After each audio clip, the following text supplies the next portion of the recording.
A few days before its release, I saw a post asking about predictions for the Nod Krai special program. I predicted that there would be a level cap increase, and I'm not telling you that just to toot my own horn or anything, so let me explain why I made this prediction. This is my yearly tier list.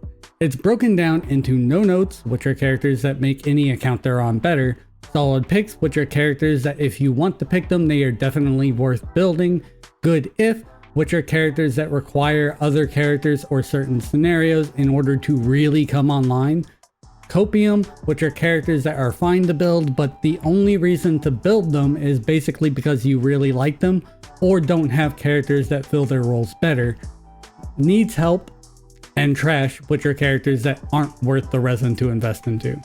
Notice I didn't explain needs help, and notice it's pretty much just the Dendro roster. So allow me to explain. Just Hyperbloom has been a pretty enduring meme, but the truth is, and a lot of you aren't going to like this, is that it and Dendro as a whole is kind of falling behind. The thing that made Hyperbloom so dominant is its DPS floor. Prior to Natlin and even Fontaine to some extent, that DPS floor was just lower than the DPS ceiling for your normal teams, meaning a low investment Dendro team could perform as well or better than the more traditional teams at moderate investment.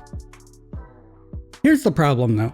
The DPS floor for Dendro teams may be really high, but to compensate for that, improving artifacts and weapons for them doesn't increase the ceiling nearly as much as those things do for your more traditional teams.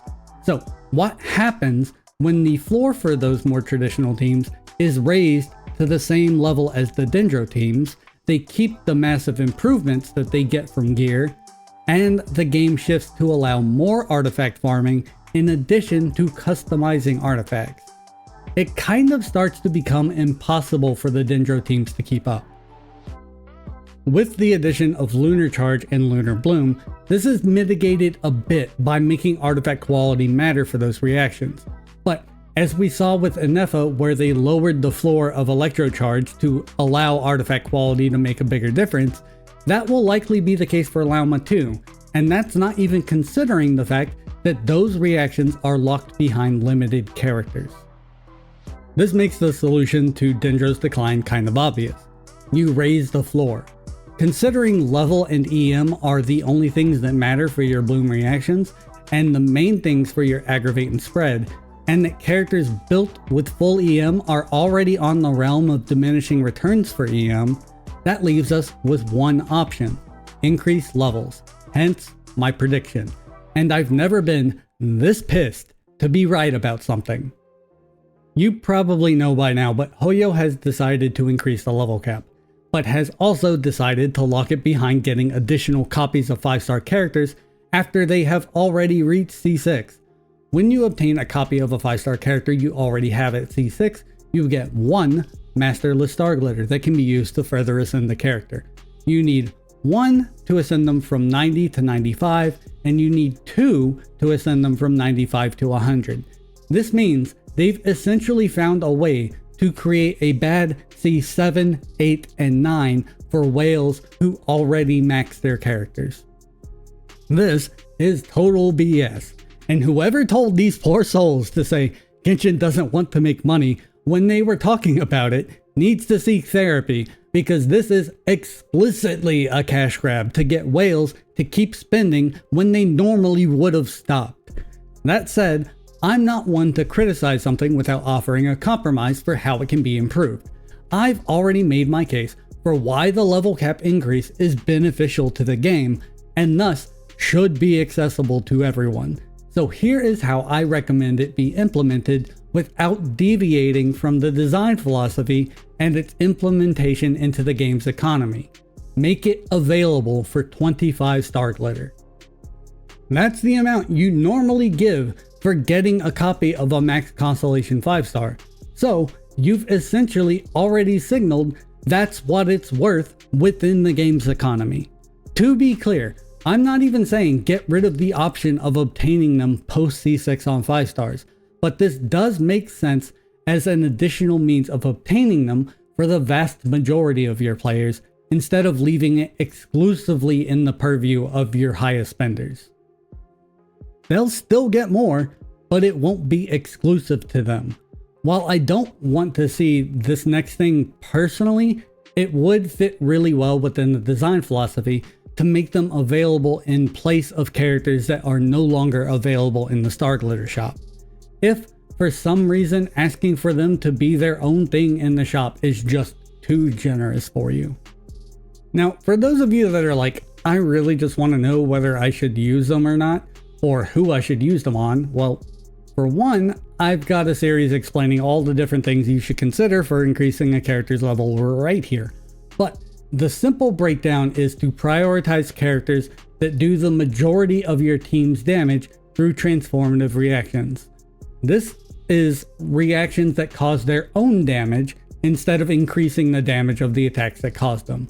This would be characters like your Electro and Hyper Bloom or your Hydro and Nilou. Important thing to note is that just because a team has reactions doesn't mean those reactions are necessarily an important part of that team's damage.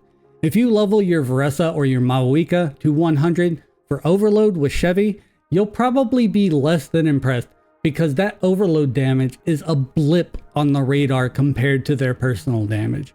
While Chevy does technically increase overload damage by lowering Pyro Res, overload damage is essentially the same as normal Bloom, but with less frequency. It's mostly just there to enable Chevreuse, not to actually contribute a meaningful amount of damage on its own.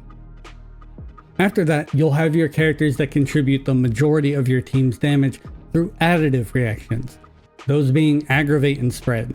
So in teams with Electro and Dendro, you'd pick the character that does the most Electro or Dendro damage and go with them. Lastly, it's pretty much everyone else, but they are at the bottom of the barrel in terms of priority. The thing that most players don't realize is that the base stat increase is negligible for the characters in that group. The real difference level makes for them is in enemy defense. From 80 to 90 against level 100 enemies, this is a modest increase that's mostly equitable to the increase you'd get for crowning a talent. However, as you can see in this graph, the narrower the gap is between your character's level and the enemy's level, the less that increase matters. Against level 110 enemies in the dire stage of Stygian Onslaught, going from 90 to 100 would basically be the same as going from 80 to 90 against level 100 enemies in Abyss. But Dire having literally double the DPS requirements of Fearless means it's balanced around C4 plus 5 stars. So for most players, we're talking about going from level 90 against level 105 to level 100 against level 105. Remember how the narrower the gap, the less it matters? For those of us that can't clear Dire, we aren't even going to notice the difference in damage on the vast majority of characters. One last thing before I go. I think the Wonderland stuff looks really cool, but considering all the parents that are just now learning for some reason why their kids shouldn't be on Roblox, I think we're gonna see a huge influx of kids to the game for it. I'm registered to teach in a state where teachers get a minimum of $50,000 a year by law in a low cost of living state, and I am not teaching. If $50,000 ain't enough to get me back in front of a classroom, ain't no way I'ma deal with all those little psychopaths for free. Just saying, if you see me looking for a way out of the Genshin space, you'll know why. Bye.